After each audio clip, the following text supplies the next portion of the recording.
قراءت الشیخ کے معنی یہ ہیں کہ شیخ حدیث پڑھیں اور طلبا اس حدیث کو سنیں، پھر وہ طلبا جب اس حدیث کی روایت کریں گے تو ہر کوئی کہے گا حدثنا فلان۔ دوسرا طریقہ ہے قراءت علی الشیخ، یعنی شیخ کے سامنے طلبا میں کوئی ایک طالب علم حدیث کی قراءت کرے، شیخ اسے سنیں، پھر آخر میں اس کی اجازت دے دیں۔ اب وہ طلبا جب اس حدیث کو بیان کریں گے تو کہیں گے اخبرنا فلان۔ بہتر یہ ہے کہ دونوں طریقوں پر یہاں عمل ہو جائے، اس لیے ہمارے ساتھ آپ حضرات بھی پڑھیے بسم اللہ الرحمن الرحیم۔ باب قول اللہ وَنَضَعُ الْمَوَازِينَ الْقِسْطَ لِيَوْمِ الْقِيَامَةِ وَأَنَّ أَعْمَالَ بَنِي آدَمَ وَقَوْلَهُمْ توزن۔ وقال مجاہد القسطاس العدل بالرومیہ، ویقال القسط مصدر المقسط وهو العادل، وأما القاسط فهو الجائر۔ حدثنا أحمد بن أشعاب قال حدثنا محمد بن فضيل عن عمارة بن القعقاع عن أبي زرعة عن أبي هريرة رضي الله تعالى عنه قال قال النبي صلى الله عليه وسلم کلمتان حبیبتان الی الرحمن خفیفتان علی اللسان ثقیلتان فی المیزان سبحان اللہ وبحمدہ سبحان اللہ العظیم۔ امام بخاری رحمۃ اللہ تعالی علیہ نے اپنی اس کتاب کا آغاز بدء الوحی سے کیا، جبکہ اختتام کتاب التوحید پر کیا۔ کتاب التوحید میں آخری باب وزن اعمال کا قائم کیا، یعنی قیامت کے دن اللہ تعالی میزان العمل قائم فرمائے گا، جس پر بندوں کے اچھے برے اعمال تولے جائیں۔ بدء الوحی سے کتاب کے آغاز کا مقصد ظاہر یہ بتانا ہے کہ تمام احکام شرع کا اصل مصدر و سرچشمہ وحی ہی ہے، یعنی کتاب و سنت ہی سارے احکام شرع کی بنیاد ہے۔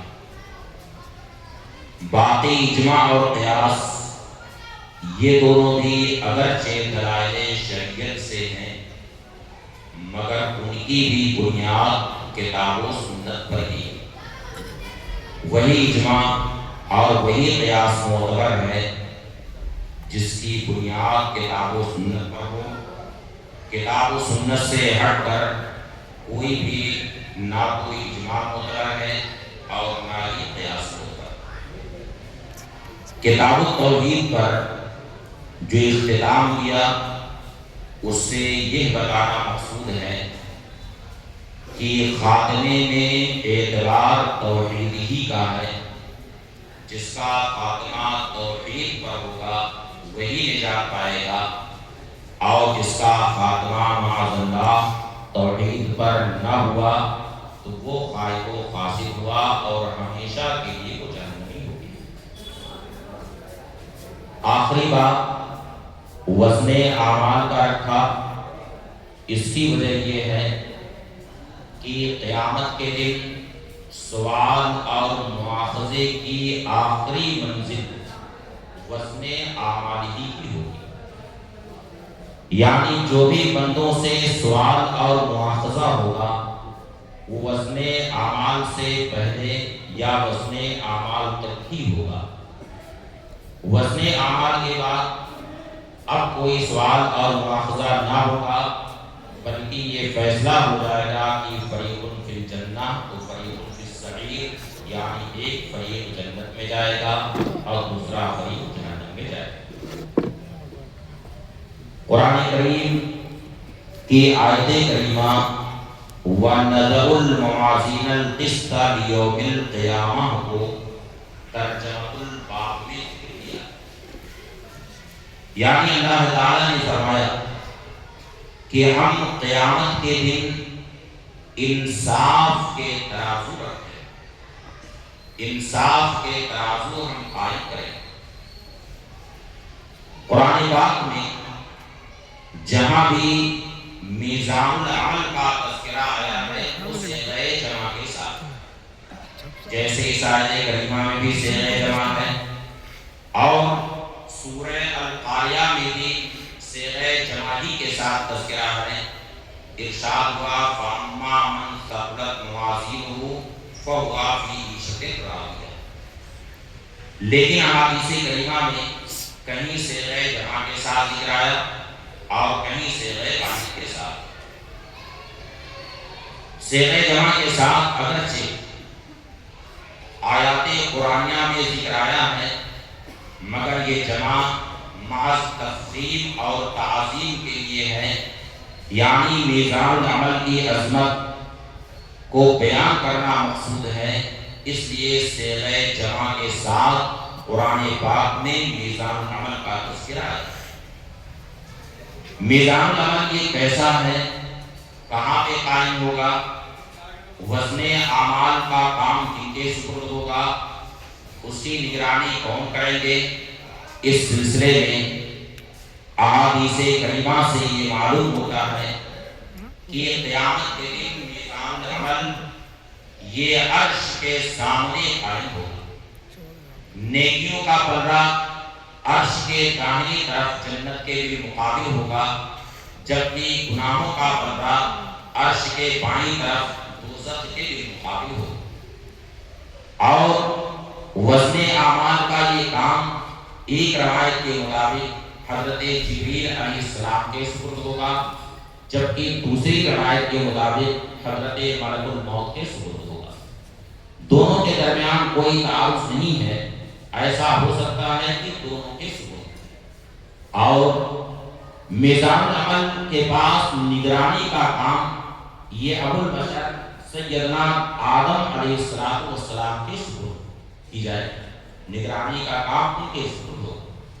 چنانچہ حدیث شریف میں آیا اللہ تعالیٰ حضرت آدم علیہ السلام سے ارشاد فرمائے گا یا آدم انی جعلتک اليوم حکما بینی وبین ذریتک فقم عند المیزان وانظر ما یرفع الیک من اعمالی۔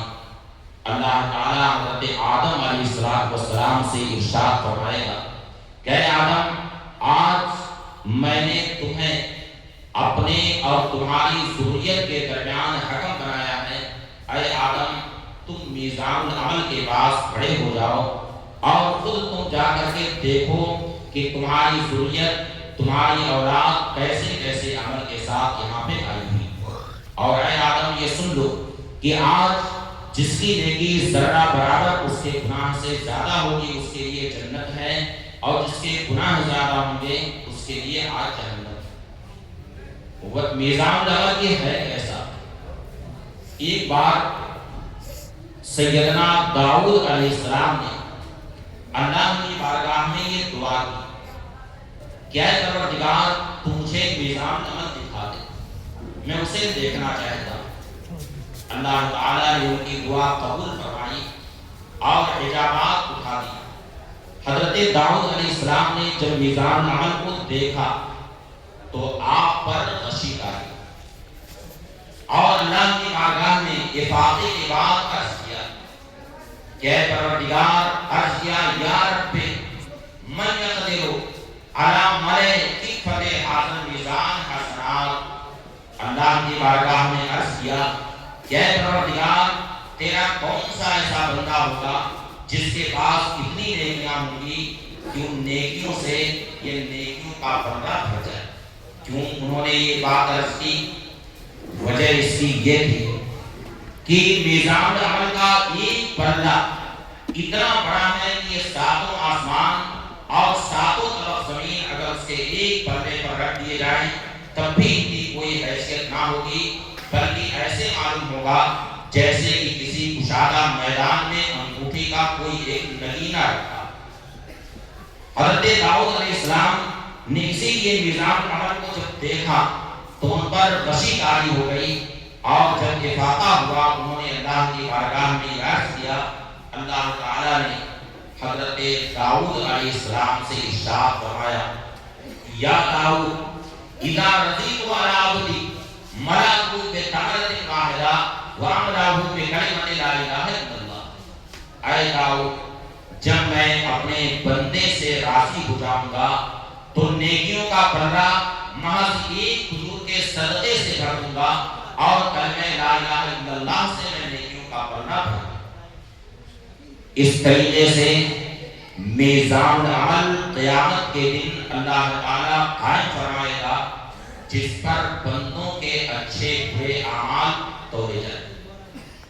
ترجمہ الباب میں امام بخاری رحمۃ اللہ تعالی علیہ نے یہ ارشاد فرمایا کہ بنی آدم کے اعمال اور ان کے اقوال وزن کیے جائیں، چونکہ جب اضافت ہوتی ہے، خاص طور سے جب جمع کی اضافت جمع کی طرف ہوتی ہے تو تبادل استغراق کی طرف ہوتا ہے، جس سے بظاہر یہ معلوم ہوتا ہے کہ سارے بنی آدم کے اعمال قیامت کے دن تولے جائیں، جبکہ علماء فرماتے ہیں کہ تین قسم کے لوگ۔ پہلا طبقہ ان صالحین کا ہوگا جن کے نامے اعمال میں صرف نیکیاں ہی نیکیاں ہوں گی، ان کے نامے اعمال میں کوئی گناہ نہیں ہوگا، اور جب ان کے نامے اعمال میں صرف نیکیاں ہی نیکیاں ہوں گی، کوئی گناہ ان کے نامے اعمال میں سرے سے ہوگا ہی نہیں، تو ان کے لیے بے حساب جنت، یعنی ان سے کوئی محاسبہ نہیں ہوگا، بلکہ وہ بے حساب جنت میں جائیں گے، اور ان کے اعمال قیامت کے دن وزن نہیں کیے جائیں۔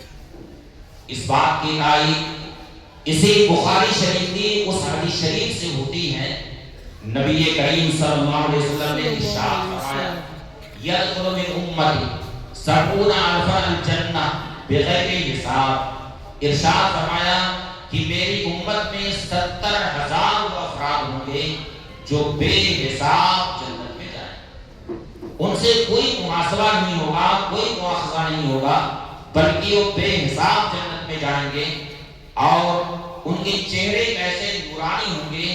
اسی بخاری شریف میں ایک حدیث شریف میں آیا کہ تتلالو وجوہہم تلالی القمر لیلۃ البدر، یعنی ان کے چہرے ایسے روشن و منور ہوں گے جیسے کہ 14ویں کا رات روشن و منور رہتا ہے، 14ویں کا چاند روشن و منور جیسے رہتا ہے، اس طریقے سے ان کے چہرے نورانی ہوں گے، روشن و منور۔ تو ان لوگوں کے اعمال قیامت کے دن وزن نہیں کیے جائیں۔ اور دوسرا طبقہ بالکل ان کے برخلاف، یعنی جن کے نامے اعمال میں صرف کفر ہی کفر ہوگا، معذرت، تو جب ان کے نامے اعمال میں صرف کفر ہی کفر ہوگا تو ان کے بھی اعمال قیامت کے دن نہیں تولے جائیں گے، بلکہ عذاب کے فرشتے انہیں گھسیٹتے ہوئے جہنم میں لے جا کر کے ڈال دیں گے۔ ان کے بارے میں قرآن پاک میں ارشاد ہوا فلا نقیم لهم یوم القیامت وزنا، یعنی ہم قیامت کے دن ان کے لیے کوئی تول قائم نہیں کریں گے۔ اب تیسرا طبقہ ان لوگوں کا ہوگا جن کے نام اعمال میں کچھ نیکیاں ہوں گی اور کچھ گناہ بھی ہوں گے۔ تو ظاہر ہے کہ ان کے نام اعمال میں جب دونوں ہی ہیں، نیکیاں بھی ہیں اور گناہ بھی ہیں، تو انہی کے اعمال قیامت کے دن تولے جائیں۔ اور وزن اعمال کا یہ عقیدہ برحق ہے۔ قرآن پاک اور احادیث کریمہ میں جب صراحت کے ساتھ اس کا ذکر آیا ہے تو اس پر ایمان و عقیدہ رکھنا فرض ہے۔ ایک باطل فرقہ ہے معتزلہ، ان لوگوں نے اپنے قیاس فاسد کی وجہ سے وزن اعمال کا انکار کیا۔ انہوں نے یہ کہا کہ اعمال یہ اعراض کے قبیل سے، ان میں کوئی ذکر نہیں ہوتا، ان کے لیے کوئی بقا نہیں ہوتی، اس لیے ان کا وزن نہیں ہو سکتا۔ معتزلہ نے دراصل یہ قیاس الغالب علی الشاہد کیا ہے، جو بنیادی طور پر قیاس فاسد ہے، اس لیے اس کی طرف توجہ کرنے کی کوئی ضرورت نہیں۔ اللہ تعالیٰ قادر مطلق ہے، وہ چاہے تو اعراض میں بھی ذکر پیدا کرے۔ تاہم بعض علماء یہ کہتے ہیں کہ قیامت کے دن اعمال اجسام کی شکل میں تبدیل ہو جائے، جبکہ بعض علماء یہ کہتے ہیں کہ قیامت کے دن صحائف اعمال تولے جائے، اور دونوں میں سے ہر ایک کی تائید احادیث سے ہوتی ہے۔ اعمال قیامت کے دن اجسام کی شکل میں تبدیل ہو جائیں گے، اس بات کی تائید اس حدیث شریف سے ہوتی ہے جو شرح السنہ میں مذکور۔ نبی کریم صلی اللہ علیہ وسلم نے ارشاد فرمایا کہ قیامت کے دن اعمال صالحہ مجسم شکل میں اللہ کی بارگاہ میں حاضر، یعنی جتنے اعمال صالحہ ہیں، نماز، روزہ، حج، زکوٰۃ، یہ جتنے اعمال صالحہ ہیں سب اجسام کی شکل میں، مجسم شکل میں اللہ کی بارگاہ میں حاضر ہوں۔ اور کیوں حاضر ہوں گے؟ صاحب عمل کی شفاعت کے لیے حاضر۔ چنانچہ حدیث شریف میں آیا کہ تجیء الصلاۃ فتقول یا رب انا الصلاۃ، چنانچہ نماز اللہ کی بارگاہ میں حاضر ہوگی اور مجسم شکل میں حاضر ہوگی۔ پھر نماز اللہ کی بارگاہ میں عرض کرے گی، اے پروردگار میں نماز ہوں، تیرے اس بندے نے نماز کو ادا کیا، نماز کی پابندی کی، تیرے اس فریضے کا اہتمام کیا ہے، اے پروردگار اسے بخش دے۔ اللہ تعالی ارشاد فرمائے گا انک علی خیر، اے نماز بے شک تو خیر۔ پھر اس کے بعد صدقہ اللہ کی بارگاہ میں حاضر ہوگا، اور صدقہ بھی اللہ کی بارگاہ میں عرض کرے گا یا رب انا الصدقہ، اے پروردگار میں صدقہ، تیرے اس بندے نے تیری رضا کے لیے اپنا مال خرچ کیا ہے، اے پروردگار اسے بخش دے، اس کی مغفرت فرما دے۔ اللہ تعالیٰ صدقہ سے بھی ارشاد فرمائے گا انک علی خیر، اے صدقہ بے شک تو خیر کر۔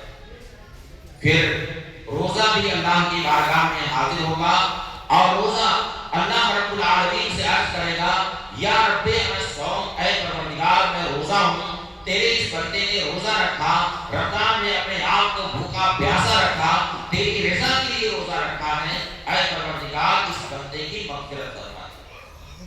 اللہ تعالیٰ روزہ سے بھی ارشاد فرمائے گا انک علی خیر، اے روزہ بے شک تو خیر۔ اس طریقے سے یہ سارے اعمال صالحہ ایک ایک کر کے اللہ کی بارگاہ میں حاضر ہوں گے اور صاحب عمل کے لیے شفاعت کریں گے۔ یہاں تک کہ یہ حدیث شریف میں آیا، اسی حدیث شریف میں ہے کہ پھر آخر میں دین اسلام اللہ کی بارگاہ میں حاضر، اور دین اسلام اللہ رب العالمین سے عرض کرے گا یا رب انت السلام و منا السلام، اے پروردگار تو سلام ہے، تیرے اسماء الحسنی میں سلام ہے، اور میں اسلام۔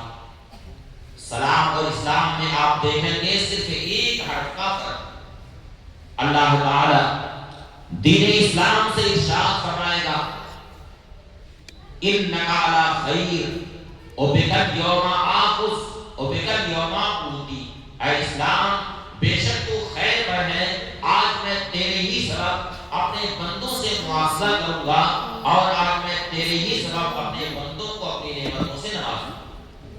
یعنی جس نے دین اسلام کو اختیار کیا، اس پر استقامت برتی اور اسلام کے ساتھ وہ دنیا سے گیا، آج میں اسے اپنی نعمتوں سے نوازوں گا، آج میں اسے جنت الخلد عطا کروں گا، اور جس نے اسلام کو ٹھکرا دیا، آج میں اس سے سخت گرفت کروں گا اور اس سے سخت مواخذہ کروں گا۔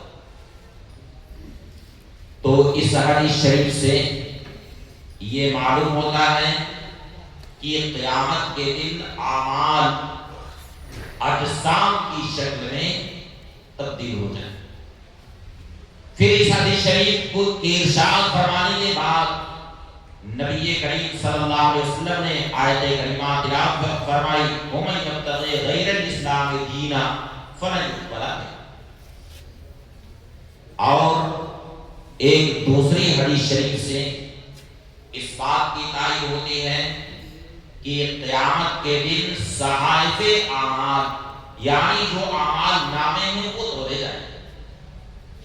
اس کی تائید اس حدیث شریف سے ہوتی ہے جس کو امام ترمذی نے اپنی جامع میں، امام ابن ماجہ نے اپنی سنن میں، امام احمد بن حنبل نے اپنی مسند میں، سیدنا عبداللہ بن عمرو رضی اللہ تعالی عنہ سے روایت کی۔ ارشاد فرمایا کہ نبی کریم صلی اللہ علیہ وسلم نے ارشاد فرمایا ان اللہ یستخلص رجلا من امتی یوم القیامت علی رؤوس الخلائق فینشر علیہ 99 سجلا وکل سجل مثل مد البصر۔ ارشاد فرمایا کہ قیامت کے دن اللہ تعالی میری امت میں سے ایک شخص کو، میرے ایک امتی کو سارے خلائق کے سامنے اللہ تعالی لے آئے اور اس کے سامنے اس کے اعمال کے 99 دفاتر کو رکھے، اور ایک دفتر کتنا بڑا ہوگا؟ حدیث شریف میں ارشاد ہوا کہ ایک دفتر تا حد نظر بڑا، اتنا بڑا ایک دفتر۔ پھر اللہ تعالی اس بندے سے ارشاد فرمائے گا آپ تنکروا من ھذا شیئا، اے بندے ان 99 دفاتر میں جو تیرے عمل لکھے ہوئے ہیں کیا تجھے کسی عمل سے انکار ہے؟ وہ بندہ اللہ کی بارگاہ میں عرض کرے گا لا یا رب، اے پروردگار مجھے کسی عمل سے انکار نہیں۔ پھر اللہ تعالی ارشاد فرمائے گا اَظَلَمَكَ كَتَبَتِ الْحَافِظُونَ، اے بندے میں نے جن ملائکہ کو تیرے اعمال لکھنے کے لیے مقرر کیا تھا، کیا ان ملائکہ نے تیرے ساتھ کوئی ظلم کیا ہے؟ کیا کرام کاتبین نے تیرے ساتھ کوئی ظلم کیا ہے؟ وہ بندہ عرض کرے گا لا یا رب، اے پروردگار ان ملائکہ نے میرے ساتھ کوئی ظلم نہیں کیا۔ پھر اللہ تعالی ارشاد فرمائے گا افلک عذر، اے بندے کیا تیرے پاس کوئی عذر ہے؟ وہ بندہ عرض کرے گا لا یا رب، اے پروردگار میرے پاس کوئی عذر نہیں۔ پھر اللہ تعالی ارشاد فرمائے گا بلا ان لک عندنا حسنہ، ہاں اے بندے ہمارے پاس تیری ایک نیکی ہے۔ پھر حدیث شریف میں ارشاد ہوا کہ اللہ تعالی ایک بطاقہ یعنی کاغذ کا ایک ٹکڑا جاری فرمائے گا جس پر لکھا ہوگا اشہد ان لا الہ الا اللہ واشہد ان محمدا عبدہ ورسولہ، یعنی کلمہ شہادت کاغذ اس ٹکڑے پر لکھا۔ اس موقع پر تم لوگوں کو ضرور کلمہ شہادت پڑھ لینا چاہیے، اشہد ان لا الہ الا اللہ وحدہ لا شریک لہ واشہد ان محمدا عبدہ ورسولہ، کلمہ شہادت اس پر لکھا ہوگا۔ اللہ تعالی اس بندے سے ارشاد فرمائے گا کہ اے بندے کاغذ کا یہ ٹکڑا تم لے جا اور میدان العمل میں نیکیوں کے پلے پر تو اسے رکھ دے۔ وہ بندہ اللہ کی بارگاہ میں عرض کرے گا یا رب ما حاضر بطاقہ ما حاضر سجلات، اے پروردگار کہاں یہ 99 دفاتر اور ایک دفتر طاقت کے نظر پڑا ہے، اور کہاں کاغذ کا ایک چھوٹا سا ٹکڑا، یعنی دونوں میں کیا تفاوت؟ اللہ تعالی اس بندے سے ارشاد فرمائے گا لا ظلم علیک اليوم، اے بندے آج تیرے اوپر کوئی ظلم نہ ہوگا۔ چنانچہ وہ بندہ کاغذ کا وہ ٹکڑا میزان عمل کے پاس لے کر کے جائے گا اور نیکیوں کے پلے پر وہ ٹکڑا رکھ دے گا، اور جیسے ہی رکھے گا نیکیوں کا پلہ بھاری ہو جائے گا اور اس بندے کو نجات مل جائے گا۔ اس حدیث شریف سے یہ معلوم ہوتا ہے کہ قیامت کے دن صحائف اعمال، یعنی جو اعمال نامے ہیں، وہ تولے جائیں گے۔ امام مجاہد یہ سیدنا عبداللہ بن عباس رضی اللہ تعالی عنہ کے بڑے مائے ناز شاگرد، سیدنا عبداللہ بن عباس رضی اللہ تعالی عنہ یہ وہ صحابی رسول ہیں جن کے بارے میں نبی کریم صلی اللہ علیہ وسلم نے یہ دعا فرمائی اللہم علمہ القرآن وفقہہ فی الدین، اے پروردگار عبداللہ بن عباس کو تو قرآن کا علم عطا کرنا اور اسے دین کا فقیہ بنا۔ چنانچہ دعائے نبوی کی برکت سے آپ علم و معرفت کے ایسے سمندر ہو گئے کہ عہد تابعین میں آپ کو بحر العلم کے لفظ سے یاد کیا جاتا ہے، اور بڑے بڑے صحابہ کرام تفسیر قرآن کے تعلق سے سیدنا عبداللہ بن عباس کی طرف رجوع کرتے ہیں۔ تو آپ ترجمہ القرآن بھی تھے اور فقیہ بھی تھے۔ انہی کے شاگرد ہیں حضرت امام مجاہد۔ انہوں نے کہا کہ قرآن کریم میں جو ارشاد ہوا وَزِنُوا بِالْقِسْطَاسِ الْمُسْتَقِيمِ، تو یہ قسطاس اس کا کیا معنی اور یہ کس زبان کا لفظ ہے؟ تو امام مجاہد فرماتے ہیں کہ قسطاس کا معنی ہے العدل، یعنی انصاف کرنا، اور فرمایا بالرومیہ، یعنی اصلاً یہ رومی زبان کا لفظ ہے جو عربی میں مستعمل ہوا، لیکن یہ امام مجاہد کی اپنی رائے ہے۔ جمہور محدثین جمہور مفسرین یہی کہتے ہیں کہ قرآن پاک میں سارے کلمات عربی ہیں، کوئی بھی کلمات دوسری زبان کا نہیں ہے، اس لیے کہ ارشاد ربانی ہے اِنَّا أَنزَلْنَاهُ قُرْآنًا عَرَبِيًّا۔ رہی بات کہ ایک لفظ دو زبان میں ہو سکتا ہے، یعنی ہو سکتا ہے کہ ایک لفظ عربی زبان میں بھی آیا ہو اور رومی زبان میں بھی آیا ہو، اسے زبانوں کا توارث کہا جاتا ہے۔ وَيُقَالُ القسط مصدر المقسط، اور کہا جاتا ہے کہ قسط یہ مقسط کا مصدر، مقسط یہ ثلاثی مزید فی سے ہے، جبکہ قسط یہ ثلاثی مجرد ہے۔ ثلاثی مجرد یہ ثلاثی مزید فی کا مصدر کیسے ہو سکتا ہے؟ تو یہاں مصدر کا معنی ہے معلوم، یعنی زوائد کو حذف کرنے کے بعد یہ مقسط کا مصدر۔ وَهُوَ الْعَادِلُ، اور مقسط کا معنی ہے عادل، یعنی انصاف کرنے والا۔ وَأَمَّا الْقَاسِطُ فَهُوَ الْجَائِرُ، اور رہا قاسط تو اس کا معنی ہے ظالم، یعنی قرآن پاک میں جو ارشاد ہوا وَأَمَّا الْقَاسِطُونَ فَكَانُوا لِجَهَنَّمَ حَطَبًا، وَأَمَّا الْقَاسِطُونَ فَكَانُوا لِجَهَنَّمَ حَطَبًا، یعنی رہے ظالم تو قیامت کے دن جہنم کا ایندھن بنے۔ تو قاسط کا معنی ہے جائر، یعنی ظالم۔ حدثنا احمد بن اشقاق، امام بخاری فرماتے ہیں کہ ہم سے احمد بن اشقاق نے حدیث بیان کی، قال انہوں نے فرمایا حدثنا محمد بن فضیل، ہم سے محمد بن فضیل نے حدیث بیان کی، وہ روایت کرتے ہیں عمارہ ابن القعقاع سے، وہ روایت کرتے ہیں حضرت ابو زرعہ سے، انہوں نے روایت کی حضرت ابو ہریرہ رضی اللہ تعالی عنہ سے، انہوں نے فرمایا کہ نبی کریم صلی اللہ علیہ وسلم نے ارشاد فرمایا کلمتان حبیبتان الی الرحمن، دو کلمے ایسے ہیں جو رحمان کو محبوب ہونے کا معنی یہ ہے کہ جو شخص ان دو کلموں کو پڑھے گا وہ اللہ کی بارگاہ میں محبوب ہو جائے اور اس پر اللہ کی رحمتیں نازل ہوں، رحمان کی رحمتیں اس پر نازل ہوں۔ وجہ یہ ہے امام قسطلانی رحمۃ اللہ علیہ نے یہ تحریک فرمایا کہ کتاب و سنت میں اللہ تعالیٰ کے اسماء الحسنی میں جہاں جس اسم مقدس کا ذکر زیادہ لائق اور مناسب ہے وہاں اسی اسم مقدس کا ذکر ہے۔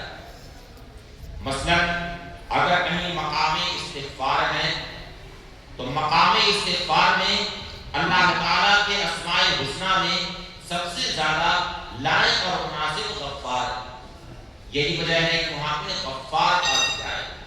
چنانچہ قرآن پاک میں ارشاد ہوا استغفروا ربکم انہ کان غفارا، یعنی اپنے رب سے تم لوگ استغفار کرو، انہ کان غفارا، بے شک وہی تمہاری مغفرت فرمائے گا، وہی تمہاری بخشش فرمائے گا۔ تو یہاں چونکہ مقام استغفار تھا اس لیے یہاں غفار کا ذکر ہے۔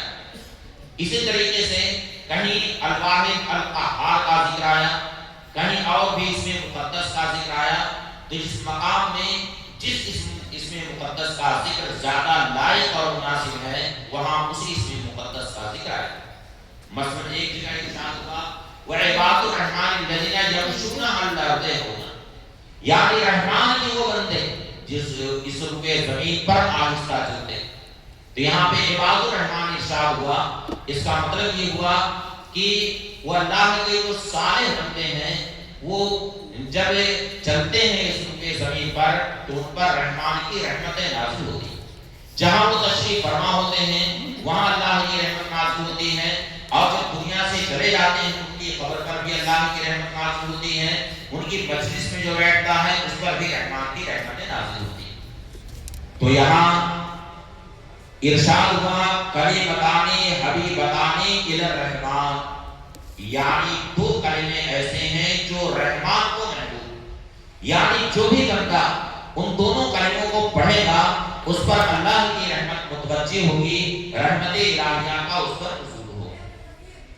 خفیفتان علی اللسان، یہ دونوں کلمے ایسے ہیں جو زبان پہ آسان، یعنی جو پڑھا لکھا آدمی ہے وہ ان دونوں کلموں کو تو بآسانی پڑھ ہی لے گا، اور جو آدمی پڑھا لکھا نہیں ہے اسے اگر بتا دیا جائے وہ بھی آسانی کے ساتھ یہ دونوں کلمے پڑھ لے گا، یعنی ان دونوں کلموں کی ادائیگی میں کوئی بھی دشواری نہیں، زبان پہ دونوں بہت ہی آسان۔ ثقیلتان فی المیزان، مگر ان دونوں کلموں میں اللہ تعالیٰ نے اتنا عظیم ثواب رکھا ہے کہ قیامت کے دن میزان العمل میں جب نیکیوں کے پلڑے پر یہ دونوں کلمے رکھے جائیں گے تو نیکیوں کا پلڑا بھاری ہو جائے گا، اتنا عظیم ثواب اللہ نے دونوں کلموں میں رکھا۔ حدیث شریف کا یہی وہ لفظ ہے جس سے ترجمۃ الباب کی مطابقت ہوتی، یعنی امام بخاری نے جو وزن اعمال کا باب رکھا ہے کہ قیامت کے دن اللہ تعالیٰ میزان العمل قائم فرمائے گا جس پر بندوں کے اچھے برے اعمال دورے جائیں گے، وزن اعمال برحق ہے، اس عقیدے کا اثبات حدیث شریف کے اسی لفظ سے ہو رہا ہے، ثقیلتان فی المیزان، یعنی یہ دونوں کلمے میزان العمل میں بھاری۔ اس حدیث شریف سے صریح طور پر یہ بات ثابت ہوتی ہے کہ قیامت کے دن میزان العمل قائم ہو، جس پر بندوں کے اچھے برے اعمال تولے جائیں گے اور وزن اعمال پر یہ دونوں کلمے کیا ہیں؟ سبحان اللہ و بحمدہ، یعنی ان میں پہلا کلمہ اللہ کی تسبیح پر مشتمل ہے، جبکہ دوسرا کلمہ اللہ کی حمد پر مشتمل ہے۔ باقی سبحان اللہ العظیم یہ تاکید کے لیے، تو ان میں پہلا کلمہ دراصل اللہ کی تسبیح پر مشتمل ہے، جبکہ دوسرا کلمہ اللہ کی حمد پر مشتمل ہے۔ تسبیح کے معنی ہے اللہ کی پاکی بیان کرنا، یعنی اللہ تعالی ہر نفس اور ہر عیب سے پاک۔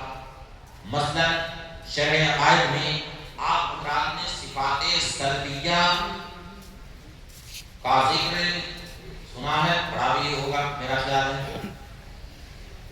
تو شرح عقائد میں آپ نے پڑھا ہوگا کہ لیسا بجسم ولا جوہری ولا متجزم ولا متبعز لا یشبہ شیء لیسا بمتمکن، یہ سب کیا ہے؟ صفات سلبیہ۔ اور یہی ہے تسبیح، یعنی اللہ تعالی ہر نقص اور ہر عیب سے پاک۔ اور صحیح بات یہ ہے کہ جب بندہ اللہ کی تسبیح پڑھتا ہے، اس کی پاکی بیان کرتا ہے، تو حقیقت میں بندہ اپنے کو گناہوں کی گندگی سے پاک صاف کرتا ہے۔ جس قدر بندہ اللہ کی تسبیح پڑھے گا، اس کی پاکی بیان کرے گا، تو بندہ حقیقت میں اپنے کو گناہوں کی گندگی سے صاف کرتا ہے۔ ورنہ اللہ تعالیٰ بے نیاز، وہ ہماری تسبیح کا محتاج نہیں ہے، وہ بے نیاز ہے۔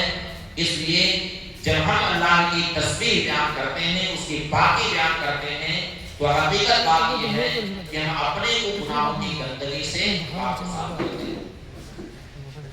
اور دوسرا کلمہ اللہ کی حمد پر مشتمل ہے۔ حمد کے معنی ہے اثبات کمالات، یعنی ساری خوبیاں، ساری تعریفیں اللہ کے لیے ساری، یہ حمد کا معنی۔ اور اس حدیث شریف میں سبحان اللہ کے ساتھ وہ بے حمد ہی آیا، یعنی گویا بندے کو یہ درس دیا گیا کہ تم اللہ کی تسبیح پڑھو، اس کا ذکر کرو، اس کی عبادت کرو، جس طریقے سے بھی تم اللہ کی عبادت کرو، اللہ کی پاکی بیان کرو، تو یہ بھی توفیق الہی سے تمہیں یہ چیز حاصل ہوئی ہے۔ اللہ نے تمہیں توفیق بخشی ہے، تبھی تمہیں اس کی تبھی تمہیں اللہ کی پاکی بیان کی ہے۔ اس لیے جب تم اللہ کی پاکی بیان کرو تو اللہ کا شکر بھی ادا کرو کہ پروردگار تیرا شکر و احسان ہے کہ تو نے مجھے تسبیح پڑھنے کی توفیق بخشی۔ اس لیے سبحان اللہ کے ساتھ وہ بے حمدی تھی، اور یہی عزم و ارادہ ہر اس کام میں ہونا چاہیے کہ جب اللہ کی توفیق سے ہمیں کوئی نیکی کرنے کا شرط، یہی سمجھنا چاہیے کہ اللہ کی توفیق سے ایسا ہوا۔ اگر کوئی دین کی خدمت کر رہا ہے تو یہ نہ سمجھے کہ یہ ہماری خدمت کی ضرورت پڑ گئی تھی، بلکہ اللہ تو بے نیاز ہے، وہ جس بندے سے چاہے اپنے دین کا کام۔ اس پروردگار کی شان تو یہ ہے کہ ان اللہ لا یؤید ھذا الدین بالرجل الفاجر۔ اسی لیے قرآن پاک میں بھی ارشاد ہوا قل لا تمنوا علی اسلام بل اللہ یمن علیکم ان ہداکم للایمان، یعنی اے محبوب تم فرما دو کہ تم اسلام لا کر کے میرے اوپر احسان مت جتاؤ کہ ہم اسلام لے آئے، بلکہ اللہ نے تم پر احسان فرمایا کہ اللہ نے تمہیں ایمان کی ہدایت بخشی۔ اس لیے جب بندہ اللہ کی تسبیح پڑھے تو دل میں یہ عقیدہ ہونا چاہیے کہ ہم نے جو اللہ کی تسبیح پڑھی ہے، سبحان اللہ جو ہم نے پڑھا ہے، تو یہ اللہ کی توفیق ہی سے ہم نے تسبیح پڑھی ہے اور اس پر اللہ کا شکر ادا کرے، اللہ کا شکر، سبحان اللہ دے، اور سبحان اللہ یعنی اللہ کی تسبیح اور اس کی تحمید میں کتنا عظیم ثواب۔ حدیث شریف میں ارشاد ہوا سبحان اللہ نصف المیزان والحمدللہ نصف، یعنی جب بندہ سبحان اللہ پڑھتا ہے تو میزان العمل میں نیکیوں کا پلڑا آدھا ہو جاتا ہے، اور جب الحمدللہ پڑھتا ہے تو پورا کا پورا بھر جاتا ہے۔ بعض علماء کہتے ہیں کہ آدھا سبحان اللہ کہنے سے بھرتا ہے اور آدھا الحمدللہ کہنے سے بھرتا ہے، لیکن بعض علماء یہ کہتے ہیں کہ صرف الحمدللہ ہی سے نیکیوں کا پلڑا پورا کا پورا بھر جاتا ہے۔ اور اس حدیث شریف سے یہ بھی معلوم ہوا کہ اللہ کی تسبیح اور اس کی حمد پر کتاب ختم کرنا یا کوئی بھی عمل صالح کو مکمل کرنا یہ مستحسن۔ وجہ یہ ہے کہ اہل جنت کی جو آخری دعا ہوگی وہ اللہ کی تسبیح اور اس کی حمد پر مشتمل۔ قرآن پاک میں ارشاد ہوا دعواہم فیہا سبحانک اللہم وتحیتہم فیہا سلام وآخر دعواہم ان الحمدللہ رب العالمین۔ اس آیت کریمہ کے تحت مفسرین نے یہ بیان کیا کہ جب جنتی جنت کے دروازے پر پہنچے، اس کی دہلیز پر جو ان کا استقبال کریں گے وہاں کھڑے اور کیسے استقبال کریں گے کہ جنتیوں کو سلام کریں گے اور انہیں مبارکباد دیں گے۔ کیا کہیں گے جنتیوں سے؟ سلام علیکم طبتم فادخلوہا خالدین، اے جنتیوں تمہیں سلام، طبتم جنت میں آنا تمہارا مبارک، فادخلوہا خالدین اب تمہیں جنت میں ہمیشہ رہنا ہے، کبھی بھی تمہیں جنت میں سے اب نکل کر کے نہیں جانا۔ تو جنتی جب جنت میں داخل ہوں گے اور جنت میں اپنے سر کی آنکھوں سے اللہ کی کبریائی اور اس کے جلال کا مشاہدہ کریں گے تو بے ساختہ وہ سبحان اللہ پڑھیں، سبحان اللہ پڑھیں، اللہ کی تسبیح پڑھیں۔ اور جنت میں اللہ تعالیٰ نے ان کے لیے جو نعمتیں مہیا کر رکھی ہیں، جب ان نعمتوں کو اپنے سر کی آنکھوں سے دیکھیں گے اور نعمتوں سے جب لطف اندوز ہوں گے تو اس وقت اللہ کا شکر ادا کریں گے اور کہیں گے الحمدللہ رب العالمین وآخر دعواہم ان الحمدللہ رب العالمین۔ یہی وجہ ہے کہ امام بخاری نے اپنی اس کتاب کا جو اختتام کیا ہے وہ اللہ کی تسبیح اور اس کی حمد پر اختتام کیا، اور ساتھ ہی ساتھ امام بخاری نے اس حدیث شریف کی روایت کر کے یہ درس بھی دے دیا ہے کہ ایمان کی حقیقت کیا ہے۔ ایمان کی حقیقت کیا ہے؟ خوف و رجا۔ کیا چیز ہے؟ خوف و رجا، یعنی بندہ کتنا ہی بڑا گنہگار ہو، گناہوں میں ڈوبا ہوا ہو، لیکن کبھی بھی اسے رحمت الہی سے مایوس نہیں ہونا چاہیے، بلکہ ہمیشہ اسے اللہ کی رحمت کا امیدوار ہونا چاہیے۔ اللہ رحمان الرحیم ہے، وہ اپنے بندوں پر 70 ماؤں سے بھی زیادہ مہربان، اس لیے کوئی بندہ کتنا ہی بڑا گنہگار ہو اگر وہ صاحب ایمان ہے تو اسے اللہ کی رحمت سے کبھی بھی نا امید نہیں ہونا چاہیے، بلکہ ہمیشہ اسے رحمت الہی کا امیدوار رہنا چاہیے۔ اور اس کے ساتھ ساتھ ایک بندہ کتنا ہی نیک ہو، متقی پرہیزگار ہو، نمازوں کا پابند ہو، تہجد گزار ہو، فرض روزوں کے ساتھ نفلی روزے بھی رکھا کرتا ہو، بظاہر نیکیاں اس کے نام اعمال میں سب بھری ہوئی ہیں، لیکن کبھی بھی اسے اپنے آپ کو اللہ کے عذاب سے بے خوف نہیں سمجھنا چاہیے، بلکہ اس کے دل میں عذاب الہی کا خوف ضرور رہنا چاہیے۔ یعنی ایک طرف ایک گنہگار کے دل میں اللہ کی رحمتوں کی امید ہونی چاہیے، اور دوسری طرف خوف الہی بھی رہنا چاہیے، چاہے نیک ہو یا گناہوں میں ملوث ہو، ہر ایک کے دل میں خوف الہی ہمیشہ رہنا چاہیے۔ یہی وجہ ہے کہ سیدنا فاروق اعظم رضی اللہ عنہ، جن کے جنتی ہونے میں کیا شبہ،